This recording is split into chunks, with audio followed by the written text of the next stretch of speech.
고치시는 주님, 하늘의 아버지, 날 주관하소서. 주의 길로 인도하사 자유케 하소서. 제 일을 행하사 분케 하소서. 마음이 상한 자를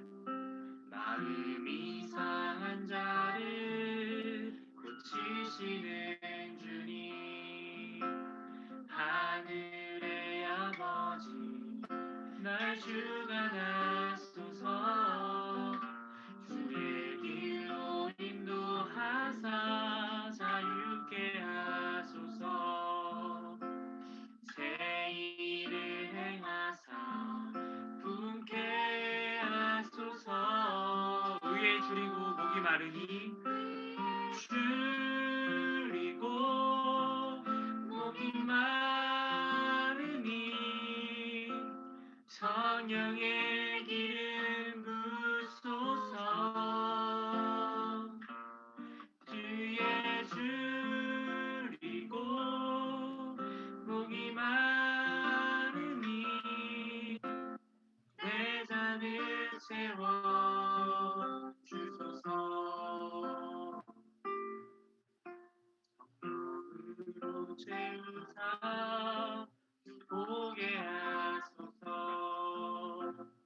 주의 임재 속에 은혜 알게 하소서.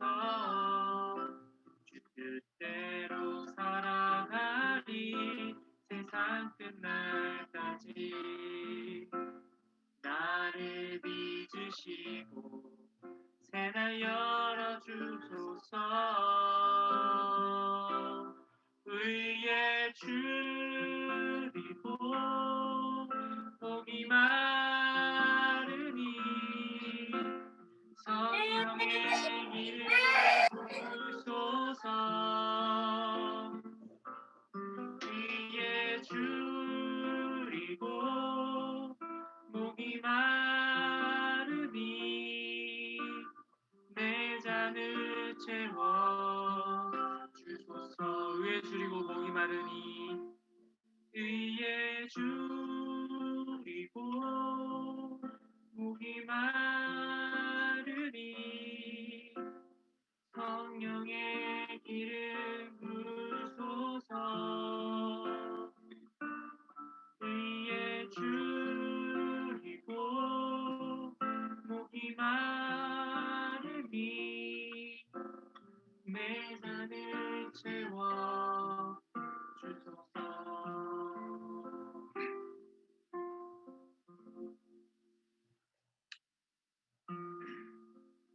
저희 마음속에 평소에 저희가 이야기하고 생각하는 것은 이 땅에서 저희가 조금이라도 편해지고 인정받고 우리가 세상에서 높아지는 그런 바람들이 항상 저희 마음속에 자리하고 있습니다. 습관처럼. 하지만 저희가 이 찬양에서 고백했던 것처럼 저희가 정말 원하는 것은 주님의 손길이 느껴져서 저희를 이끄는 어떤 그런 손길을 느끼는 것, 그리고 주님의 인도하시는 그 길이 어딘지를 깨닫는 것,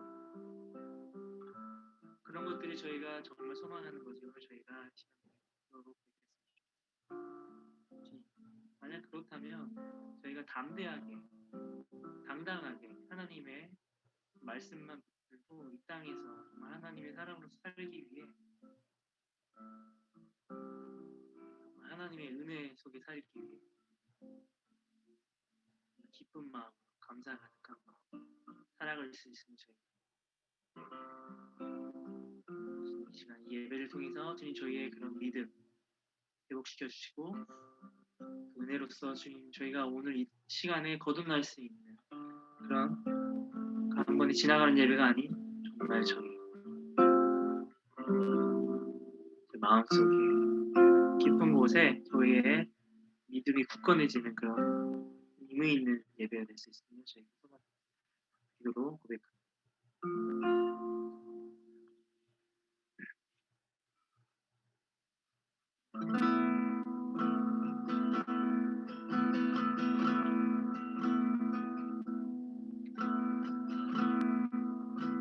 주님 곁으로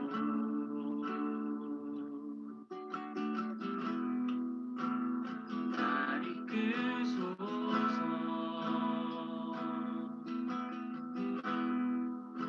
내 모든 것 다 드리며 주 음성 듣기 원하네. 주님의 길로 인도하소서. 주님 곁으로 주님 곁으로 날 이끄소서. 날 이끄소서. 내 모든 것 다 드리며 내 모든 것 다 드리며 주 음성 듣기 원하네. 주님의 길로 인도하소서.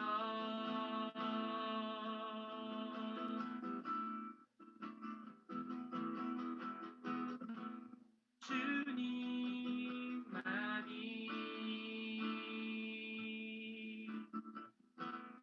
내 모든 것 대신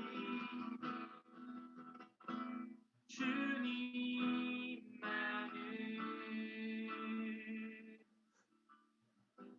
더 알게 하소서.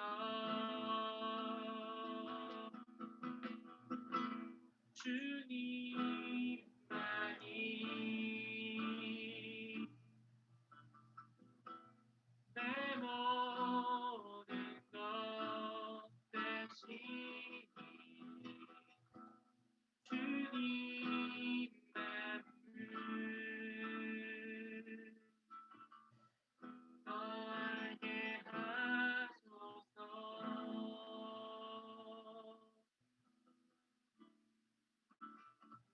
나의 찬송아, 나의 찬송아,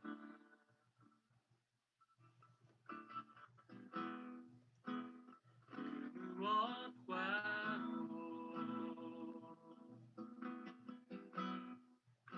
바꿀 수 없는 주 사랑,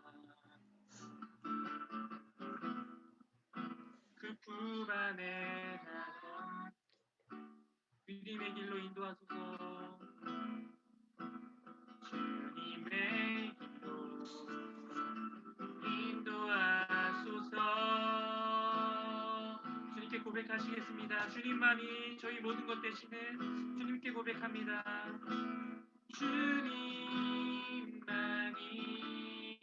주님만이 내 모든 것 대신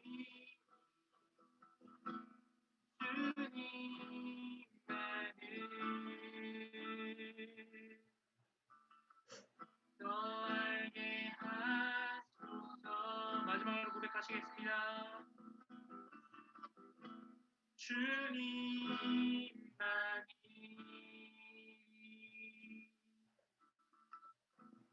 내 모든 것 대신 주님만을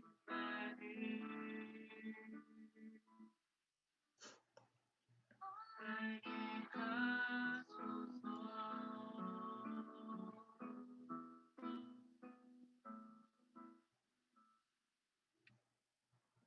이제 말씀으로 저희가 저희가 있는 이곳에 하나님께 예배의 장소가 될 수 있게 소망합니다. 저희가 저희 자신을 산 제물로 내놓을 수 있는, 정말 하나님이 저희의 모든 것이어서 저희 존재 자체를 정말 하나님을 위해서 내놓을 수 있는 저희의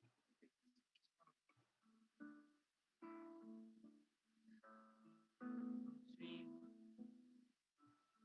그 주님의 구원의 역사를 위해서 자신의 목숨을 각오했던 그 에스더의 그런 하나님 그런 믿음의 역사. 주님, 저희가 이 삶 속에도 가능함을 저희가 믿고 주님 그렇기 위해서 정말 하나님의 임재가 저희 삶 속에 느껴지길 소망합니다.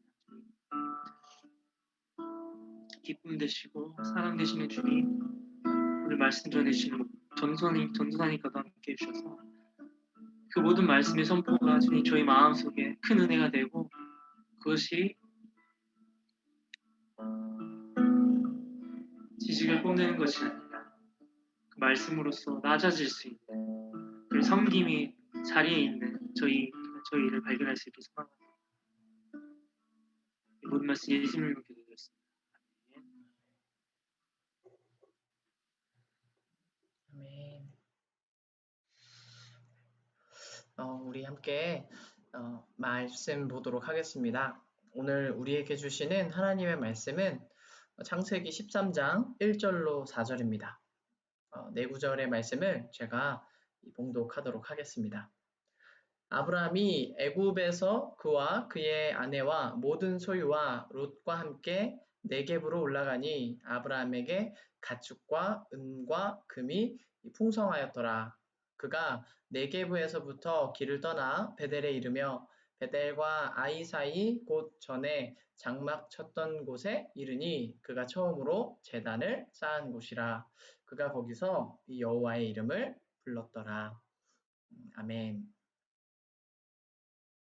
오늘 말씀 제목은 이 예배하는 이유인데요.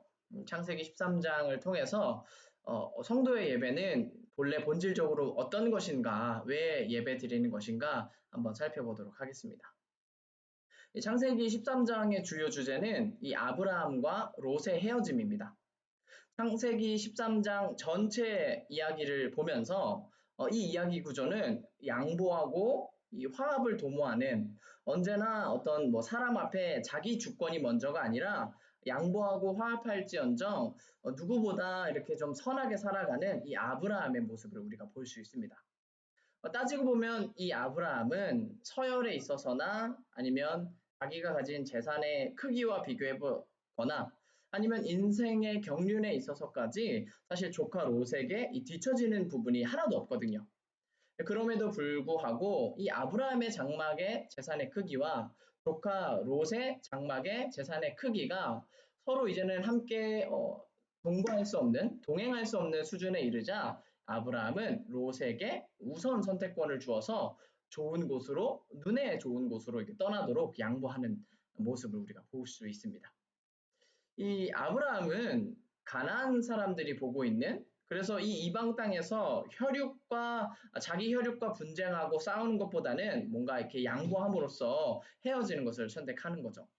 그래서 우리는 이 안에서 그리스도인의 선대함이 얼마나 몸에 배어 있어야 하는가, 무엇이 더 본질적이고 무엇이 더 자기를 주장하지 않는 자세보다 귀한 것인가, 이 어떤 그리스도인의 미덕을 잘 볼 수 있거든요.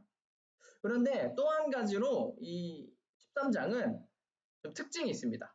제단을 쌓는 이야기로 얘기를 꺼내서 제단을 또 새로운 곳에서 쌓는 이야기로 마무리가 되고 있거든요. 처음과 끝이 같기 때문에 수미상관의 구조다라고도 이렇게 볼 수가 있는데요. 아브라함이 제단을 쌓았다라는 이 표현은 바로 그 앞에 나오는 이야기인 창세기 12장에서도 나타나 있습니다. 아브라함의 특징, 어디서나 정착하는 그 현장에서 제단을 쌓았다. 그 부분을 우리가 오늘 주목해 보는 건데요. 처음 갈대아 우르에서 이 가나안 땅으로 도착했을 때도 그리하였고, 숱한 위기를 지나오면서 어디서나 이 아브라함은 제단을 쌓았다는 겁니다. 이 제단이 무슨 성격일까? 구약의 그 옛날 이야기가 우리 안에 어떤 의미를 낳고 있을까? 이 아브라함의 제단을 쌓는 그 스토리 구조는 사실 오늘날 우리의 어떤 예배드림의 성격, 예배의 본질과도 굉장히 맞닿아 있다 이렇게 생각해 볼 수 있습니다. 가나안이 아니라 아브라함이 어떠한 마음으로 제단을 쌓았고 어떠한 마음으로 하나님을 불렀을까? 그것은 우리가 조금 상상해 본다면 뭐 이런 마음이 녹아 있는 거죠. 하나님, 내가 정말 멀리 떨어져 있는 갈대아 우르에서 아무런 연고도 없고 아무런 지식도 없고 어떤 특별한 대책이 없지만 하나님만 믿고 마침내 이 약속의 땅으로 들어왔습니다. 하나님, 제가 정착한 이 약속의 땅에서 이제는 하나님의 약속이 이루어질 것을 믿고 여기서 터를 아예 받겠습니다. 그 고백이 이 아브라함의 제사 안에 녹아 있는 거죠. 한마디로 아브라함이 쌓은 제단은 하나님의 약속에 대한 신뢰, 하나님이 반드시 일을 이루신다는 그 일을 이루시는 하나님에 대한 그 믿음이 가득 담겨 있다고 볼 수 있습니다. 자, 그런데 좀 위기가 찾아오죠. 상황의 변화가 이게 찾아오게 되는데요. 가나안에 기근이 들고 그 기근이 계속되자 아브라함의 장막은 계속해서 내려오고 또 내려오다가 이 물이 풍부한 이집트까지 내려가기로 결정하게 됩니다. 본문에 나와 있듯이 아브라함이 애굽에 거류하려고 그리로 내려갔으니 이는 그 땅에, 여기서 그 땅은 가나안을 의미하는 거죠. 그 땅에 기근이 심하였음이라라고 표현하는데요. 이 어떤 주석에서는 이것을 무엇이라고 표현하느냐? 약속과 현실 사이의 간격이라고 이렇게 해석하고 있습니다. 이게 무슨 말이냐? 아브라함을 두고 있는 하나님의 약속과 하나님의 선대하심, 하나님의 전능하심은 어느 시간에나 어느 장소에나 반드시 살아있고 역사하고 있지만 약속은 숨쉬고 있지만 이 아브라함이 그 약속이 이루어지기까지 어떠한 고난도 없는 게 아니거든요. 현실의 벽이 뭐 찾아오고 고난이 찾아오고 어려움이 이렇게 등장하게 되는데 그 간격 속에서 이제 아브라함이 좀 실수들을 반복하게 되는 거죠. 그래서 아브라함이 급기야 무엇을 하냐? 하나님의 약속보다는 현실의 벽에 부딪혀서 이 자충수를 두게 됩니다. 자기 스스로 불리한 형국으로 들어가는 그런 자충수를 두게 되는데요. 이 아브라함의 자충수는 무엇이었냐? 애굽에 들어간 것 그 자체였습니다. 우리가 한번 생각해 보면 기근이 들면 당연히 마실 물이 없고 장막에 자기 가솔들 그리고 짐승들을 먹일 물이나 물자가 이게 부족해지기 마련이죠. 그런데 그 어떤 환경을 보고서 주변이 똑같이 당하는 이 고난을 보면서 아브라함은 무엇을 결정하냐면 약속의 땅을 지금 떠나기로 잠시 떠나 있기로 결정한다는 것입니다. 과연 그 결정이 이 믿음의 조상으로서 이거 절대 안 되는 건데 어쩔 수 없이 떠나가게 되는 무겁고 신중한 결정이었는지 아니면 순간에 주변의 모습을 보면서 모두가 어느 한쪽으로 가기 때문에 같이 따라가는 가볍고 충동적인 행동의 결과였는지 성경이 그렇게 막 아브라함의 어떤 심리 묘사, 행동의 어떤 원근을 따지는 묘사는 하고 있지 않습니다. 그러나 분명한 것은 뭐냐? 성경은 이것을 굉장히 부정적이고 위험한 것으로 보고 있다는 거죠. 약속의 땅에 머무는 것이 아니라 하나님의 약속이 있는 곳이 아니라 자기 눈에 좀 좋아 보이는 대안이 될 것 같은 현장으로 떠나가는 것이기 때문에 그 부분이 굉장히 부정적으로 지금 묘사되고 있습니다. 그 결과 이 아브라함은 어떠한 위기를 맞이하게 되느냐? 이 가나안을 떠났던 이유 자체가 본인이 지금 겪고 있는 기근을 해소시키기 위해서 떠났던 건데 결국 이 모습은 기름이 가득한 곳에 성냥 하나를 던져 넣는 격으로 굉장히 그냥 아주 불길로 치닫는 더 큰 위기를 초래하게 됩니다. 이방인들이 둘러싸여 있는 그 애굽에서 두려움이 더 커져갔고 아브라함은 급기야 자기 아내 사라를 자신의 누이라고 속이게 됩니다. 또 사라의 아름다움에 대한 소문이 곳곳으로 퍼져나가고 급기야 바로의 궁까지 들어가게 되자 이 아브라함의 아내는 상당한 선물을 받고는 바로의 궁까지 들어가게 되는 거죠. 이게 굉장히 완곡하게 표현되거나 아니면 우리 문화가 아니기 때문에 그냥 바로의 궁에 미모가 소문이 나서 한번 들어갔나 보다, 방문했나 보다라고 우리는 생각할 수 있지만 사실은 그 당시의 문화로 보면은 아브라함이 양과 소와 노비와 암수 뭐 가진 재물을 얻었다는 게 뭐냐면 이 결혼 지참금의 성격입니다. 아내가 아니라 내 누이입니다라고 속이면서 상황이 꼬이면서 사라는 바로의 궁에 방문하는 것이 아니라 마치 바로의 후첩 성격으로 완전히 뭐 혼인의 과정으로 들어가고 아브라함이 그 옛날의 문화권에 따라 보상을 받게 되는 거죠.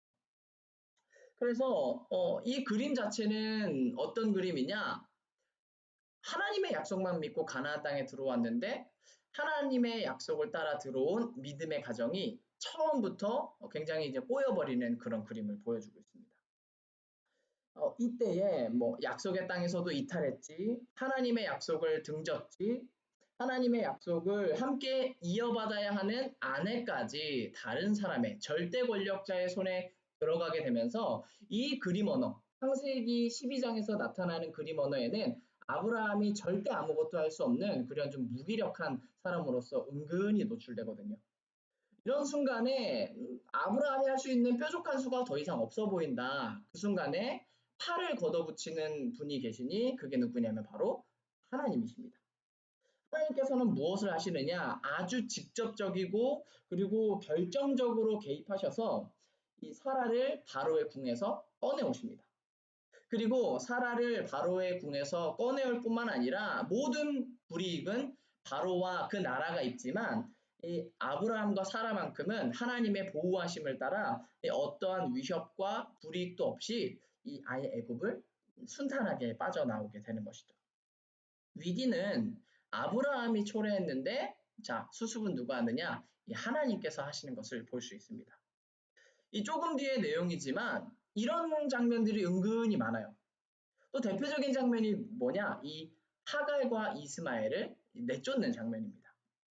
이 하나님의 약속이 더뎌지는 것 같고 현실과 약속 사이의 경계가 사실 인간인 나한테는 너무나 크니까 이 아브라함과 사라가 또 뭘 하냐면 여종 하갈을 남편 아브라함에게 들여보내서 등 떠밀어서 대안격으로 아들을 낳게 하죠. 그런데 이 아들을 낳고 시간이 지나서 하나님의 약속이 이루어짐으로 이삭까지 얻게 되자 사라가 눈의 가시처럼 여기는 이 하갈과 이스마엘을 마침내는 내쫓아 버리는 겁니다. 처음에는 대안으로 생각했고 약속을 기다리지 못하는 데서 오는 믿음의 연약함이 나중에는 약속의 자손을 얻게 되자 더 큰 악으로 번지는 온전한 사람들을 내쫓는 그런 또 다른 악을 이렇게 낳게 되는 거죠. 근데 여기서도 보면은 이 모든 어떤 비극적인 가정사, 절대적인 약자로서, 절대적인 을로서 쫓겨날 수밖에 없는 하갈과 이스마엘을 거두어 들이는 분이 누구냐면 아브라함이 거의 좀 방관하듯이 그냥 이 장면을 그냥 그대로 그냥 지나가게 하거든요. 근데 이 모든 장면을 보시고 하갈과 이스마엘을 거두어 가시는 분이 누구냐면은 이 하나님입니다. 하갈의 하나님이 되시고 이스마엘의 하나님이 되시면서 비극적인 을을 거두어드리고 약속의 가정은 약속의 가정대로 다시 제 갈 길을 가게 하시는데 우리는 여기서 어떤 질문을 할 수 있느냐? 왜 하나님은 그렇게 자꾸 뭔가를 메꿔 가실까? 사고는 사람이 치고 사고는 아브라함과 사라가 믿음의 조상이라고 하는 그 가족이 쳤는데 왜 모든 일은 하나님이 수습하시는 걸까? 그 이유는 바로 이 말 때문입니다. 하나님께서 그는 내가 택한 나의 아들, 그는 곧 장차 내 언약의 상속자가 되어야 하기 때문에 내가 수습해 간다. 이게 우리 이성으로는 다 납득이 안 돼요.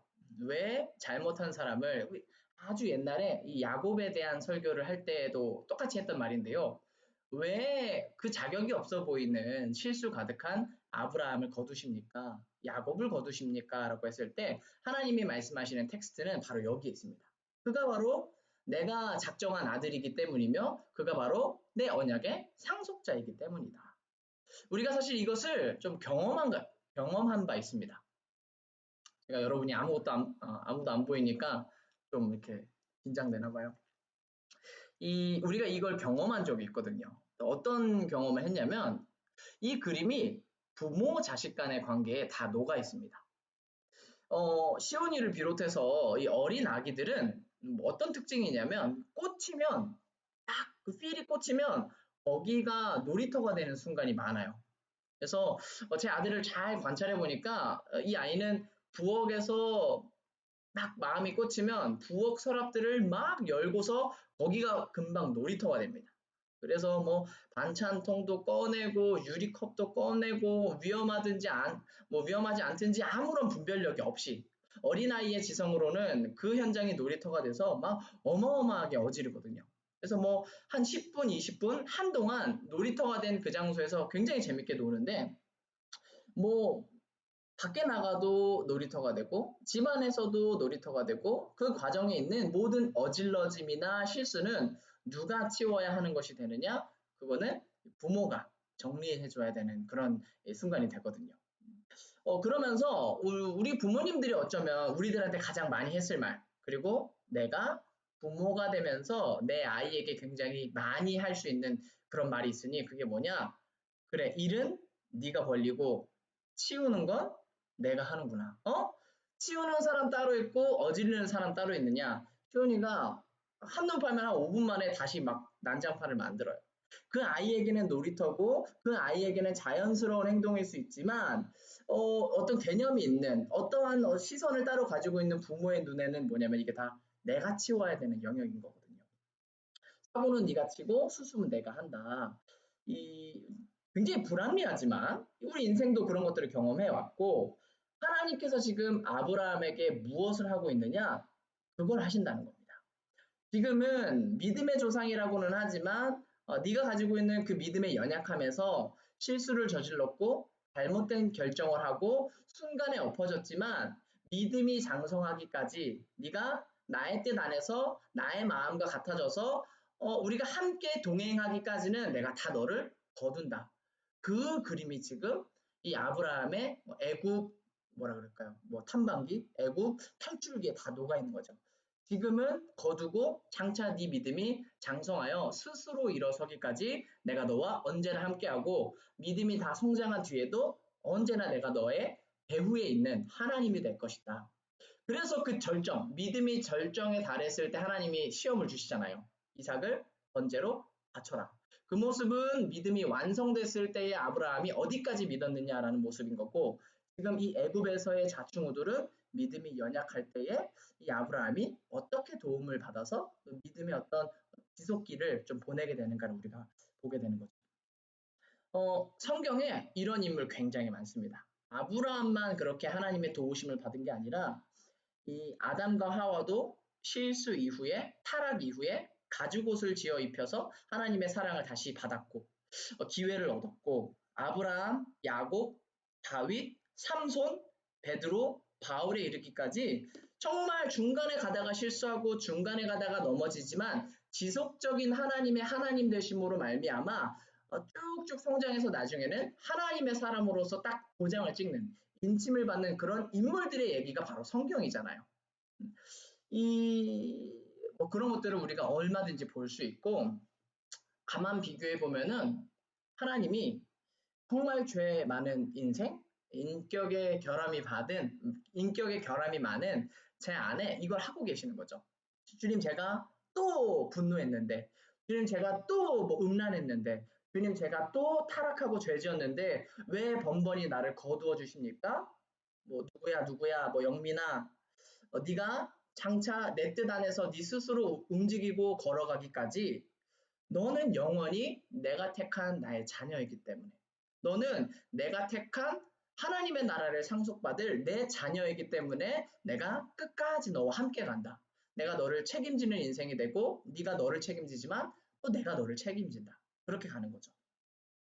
바로 이러한 어떤 은혜를 겪고 또 망신살이를 겪으면서 애굽으로 빠져나왔잖아요. 아브라함이. 그러고 나서 바로 한 행동이 뭐냐? 제단을 쌓은 행동입니다.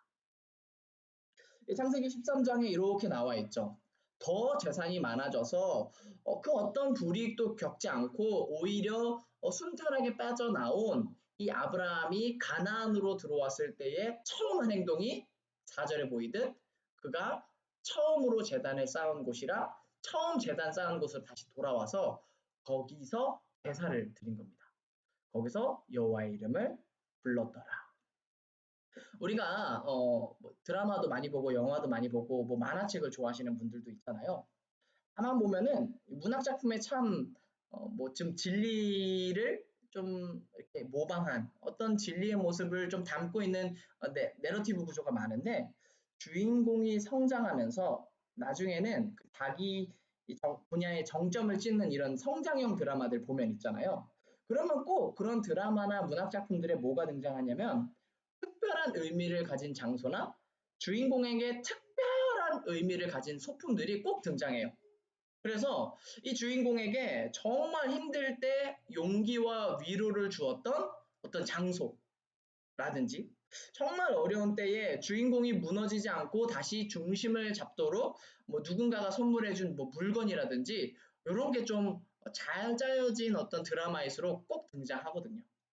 다른 사람에게는 지나가는 장소, 단순 장소이거나 다른 누군가에게는 아무런 의미 없는 소품이 이 주인공에게는 그 내러티브 구조 안에서 굉장히 정신적인 기반이 되고 거의 정신적인 지주가 되는 장치들이 등장하는데 아브라함에는 그것이 무엇이냐?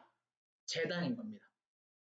언제나 나를 다시 초심을 잡게 해주는 그것, 언제나 나로 하여금 하나님이 생각나게 하는 그것, 그게 뭐냐? 재단인 건데 아브라함이 한번 다 해본 거예요.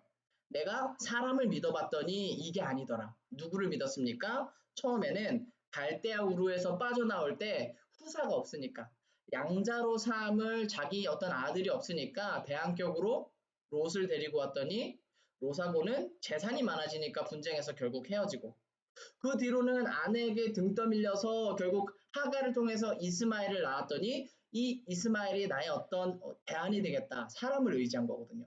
근데 이것도 또 더 큰 아픔을 낳았고 나중에는 급기야 하나님 앞에서 어떤 얘기를 하느냐. 그냥 내 종, 선한 내 종 엘리에셀에게나 하나님의 약속을 주셔서 내 후사가 되게 하여 주십시오. 내 장막을 이어가게 하여 주십시오. 계속해서 아무리 하나님을 믿는다 할지라도 또 다른 한편으로는 사람을 의지하고 사람의 방편을 마련하는 이 아브라함의 모습이 등장하는데 재단 앞에서는 그게 소멸되는 겁니다. 내가 하나님 앞에 섰을 때, 아, 주님, 제가 사람 온갖 다 의지해 보니 그게 아니었음을 이 재단 앞에서 다시 고백합니다. 다시 확인합니다. 내 생명의 문제와 정말 아무것도 할 수 없었던 그 애굽 탐방기 속에서 내가 겪은 것이 있으니 내 생명의 문제는 궁극적으로 하나님께 달려있지. 내 장막은 하나님께 달려있지 사람에게 달려있지 않음을 내가 다시 한번 고백하고 확인합니다. 그걸 재단에서 하는 거죠. 두 번째, 사람을 의지했더니 그게 아니라는 것을 확인했고 또 다르게는 환경, 이 환경도 나한테 결정적인 것이 아님을 내가 이 재단 앞에서 고백합니다. 그 고백도 하는 겁니다. 언제 아브라함이 환경을 의지했습니까? 애굽으로 내려갔다는 것 그 자체. 그리고 이제 또 이 아비멜렉에게 또 자기 아내를 또 속이거든요. 이 민족은 이 땅에 있는 민족은 강대하고 이 문화권은 완전히 집단을 이루고 있고 나는 소수인데 이 환경에서 내가 살아나려면 적응하려면 주님 제가 그 환경에 어느 정도는 따라주는 수밖에 없습니다. 그래서 애굽으로 내려갔었던 거고 그래서 주변의 환경에 맞춰서 뭐 속일 때는 속이고 조약을 맺을 때는 조약을 맺고 막 이랬던 건데 그 안에서 생명이 나온 적이 한 번도 없었거든요. 오히려 더 큰 사고가 날 때마다 모든 환경을 수습하시는 하나님을 보면서 고백하는 거죠. 환경도 결정적이진 않고 하나님만이 나의 약속이 되시고 하나님만이 나의 생명이 되십니다. 그 기억을 다시금 이렇게 떠올리게 되는 거죠. 아브라함이 했던 그 제단 앞에서의 신앙 고백, 제단 앞에서의 어떤 되새김, 뭐 요즘은 뇌새김이라고도 하더라고요. 이 모습이 오늘날 우리가 예배를 어떻게 바라보아야 되느냐라는 부분에 있어 굉장히 중요합니다. 아브라함의 제단이 오늘날 우리에게는 예배당, 예배 처소인 거거든요.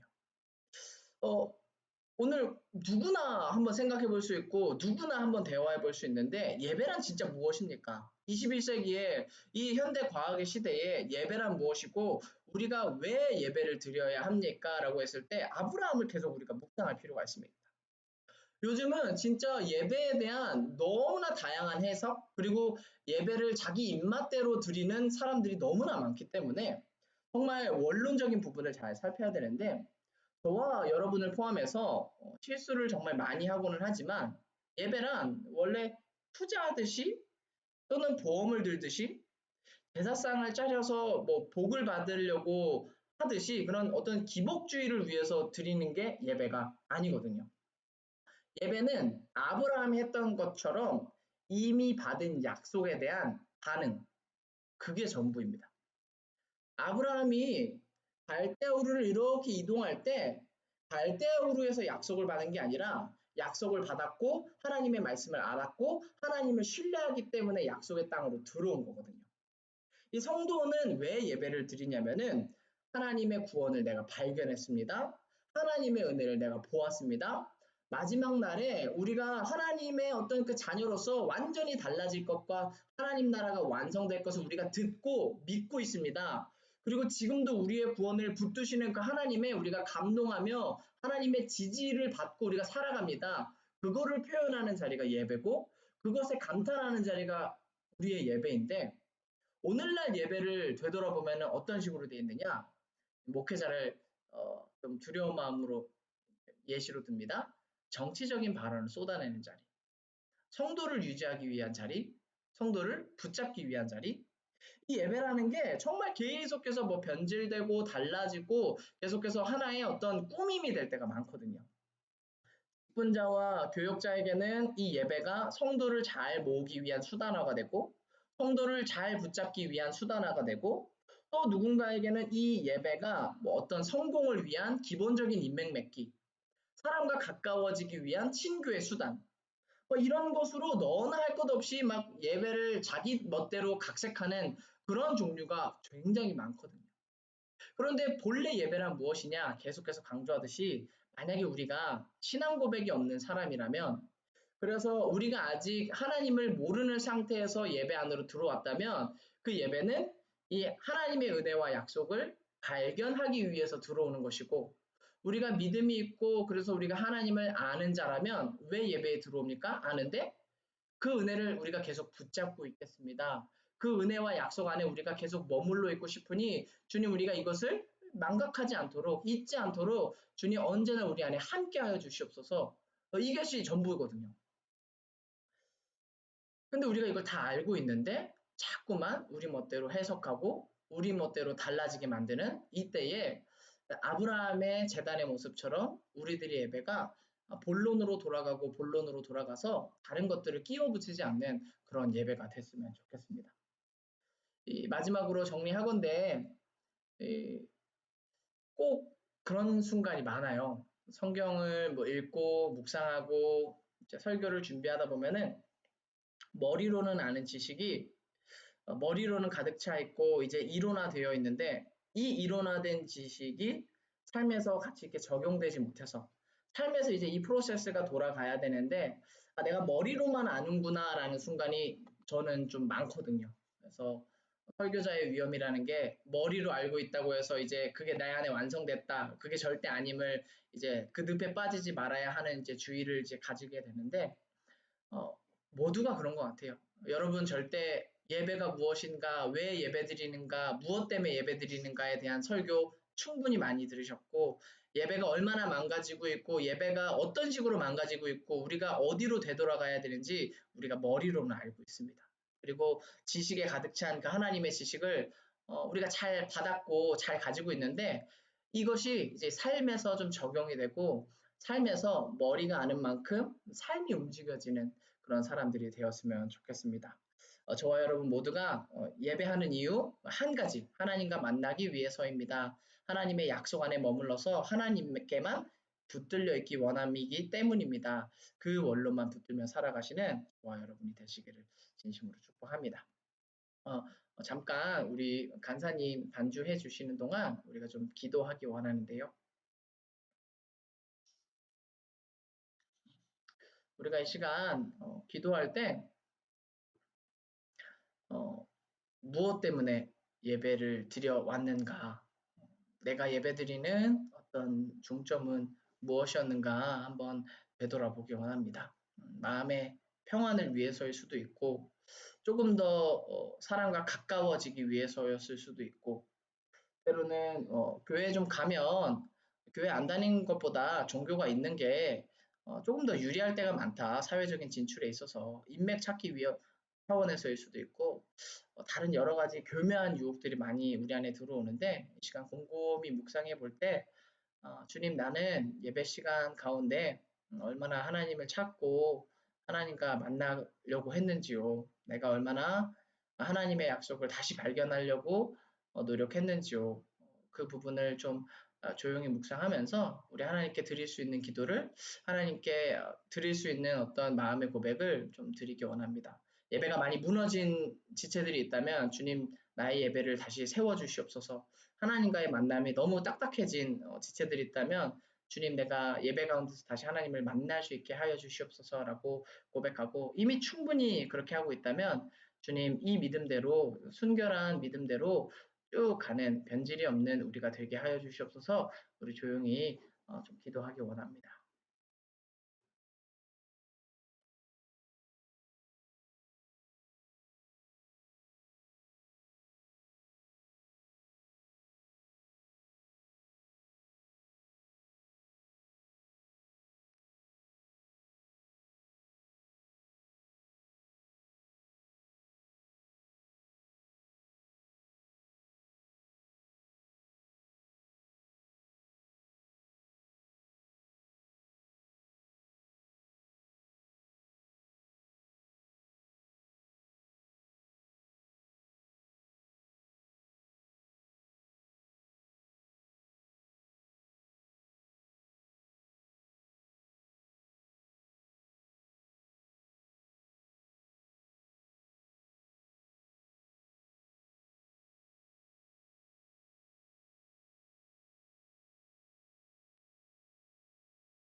제가 마무리로 기도하고 저희 주기도문으로 오늘 예배를 마치도록 하겠습니다. 제가 기도하겠습니다.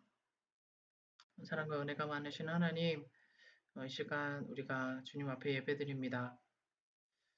우리 안에 다른 이유 없이 또 다른 생각 없이 예배 가운데서 하나님을 만나고 예배 가운데서 생명이 있는 생명이 되시는 하나님을 만나기 위해서 그 자리로 나아오는 우리들이 되고 또 더욱더 그렇게 되어져 가기를 원합니다. 아버지 하나님, 우리가 하나님을 알 때에 그 하나님을 아는 은혜와 하나님을 아는 지식을 채워준 그 하나님의 성령에 감사드리며 또 그 머리로 아는 신앙이 이제는 삶으로 이어져서 예배의 변질 가운데 예배의 본질로 돌아오는 우리들이 되게 하여 주시옵시고 꼭 뜨겁지 않더라도 감흥이 없더라도 우리의 중심에서 은밀히 말씀하시는 성령을 따라 예배드리는 우리들이 되게 하여 주시옵소서. 우리가 예배를 잘 드리고 있는지, 우리의 예배가 정말 성경 안에서 본래의 목적대로 드리고 있는 것인지, 나의 예배가, 우리의 예배가 정말 건강하고 바른 길로 가고 있는지 알려주실 분은 하나님 뿐입니다. 나의 예배가 정말 하나님과 만나고 있는 자리로서만 이루어지고 있는지 판가름 해주실 분은 성경 뿐입니다. 주님 오늘 우리 안에 하나님의 감동과 하나님의 인도하심과 하나님의 정말 사랑하심을 통하여 우리가 부족한 중에서도 넘어졌거든, 우리가 실수했거든, 예배를 다른 곳으로 여겼거든, 다시 제자리로 찾아서 하나님과 만나게 하여 주시옵시고, 아버지 하나님 우리 중심, 우리 마음, 그리고 우리 나아가 청년부 전체가 예배자의 마음을 회복하고 예배자의 마음으로 가득 차서 그 순간만큼은 하나님과 만나며 하나님의 약속에 머무르는 우리들이 되게 하여 주시옵소서. 아브라함의 경우처럼 사람도 의지해보고 사람으로 인해 실수도 해보고 환경을 의지해보고 또 환경을 탓하며 약속을 등진 그 경우 가운데서 결국은 하나님밖에는 없다는 것을 몸소 체득했던 이 아브라함의 경우처럼 우리도 많은 실수가 있지만 시마다 때마다 하나님의 도우심을 얻어서 믿음이 정말 중요하다는 것을, 말씀대로 예배 가운데서 하나님을 만나는 것이 가장 값지고 중요하다는 것을 우리가 몸으로 체득하고 마음으로 또 인침을 받게 하여 주시옵소서. 시간마다 주님 우리를 도와주시고 인도하여 주심에 감사드리며 예수님의 이름으로 기도드립니다. 아멘. 우리 주기도문으로 예배를 마치도록 하겠습니다. 하늘에 계신 우리 아버지, 아버지의 이름을 거룩하게 하시며 아버지의 나라가 오게 하시며 아버지의 뜻이 하늘에서와 같이 땅에서도 이루어지게 하소서. 오늘 우리에게 일용할 양식을 주시고 우리가 우리에게 잘못한 사람을 용서하여 준 것 같이 우리 죄를 용서하여 주시고 우리를 시험에 빠지지 않게 하시고 악에서 구하소서. 나라와 권능과 영광이 영원히 아버지의 것입니다. 아멘. 아멘.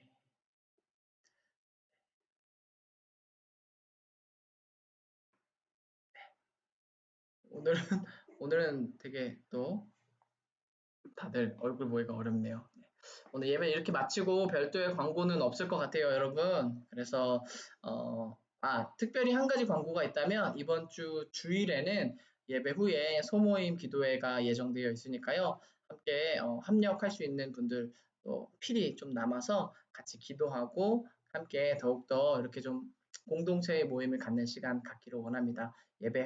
주일 예배 후 소모임 기도회가 있다는 것을 광고로 드리고요. 저희는 또 뭐 주일과 다음 주 금요일에 뵙도록 하겠습니다. 여러분 안녕히 가세요.